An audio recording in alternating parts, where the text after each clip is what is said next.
Hello বন্ধুরা, এটা হচ্ছে পাঁচতলা একটি বিল্ডিং এর ড্রয়িং অনুযায়ী রড চেক দিলাম। তো রডগুলো হচ্ছে, এটা হচ্ছে জালি, রডের বেজের যে ফুটিংগুলো হবে, ফুটিংয়ের জালির রডগুলা। তো পাঁচতলা foundation 5 feet by 5 feet, 5 feet by 4.5 feet, বিভিন্ন রকম আছে। তো এগুলোর বাঁধা মোটামুটি ঠিক আছে, বাঁধার স্পেসিংগুলোও ঠিক আছে, খুব একটা সমস্যা নেই। কিন্তু রডে একটা মারাত্মক ভুল হয়ে গেছে, সেটা হচ্ছে 10 মিলি রডের জায়গায় এই যে 8 মিলি রড কলমের রিং বানানো হয়েছে।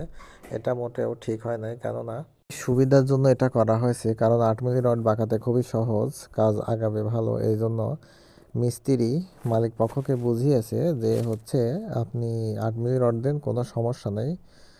এটা উল্টাপাল্টা বোঝায় এগুলো কাজ করা হয়েছে। আপনারা কখনোই মিস্ত্রির কাজ করবেন না, মিস্ত্রির কথা মতো কাজ করবেন না, এতে আপনারা ক্ষতির সম্মুখীন হবেন। যেহেতু ইঞ্জিনিয়ার ডিজাইন করছে, তার অনুমতি ছাড়া রডের ডিজাইন চেঞ্জ করা মোটেও ঠিক হয় নাই।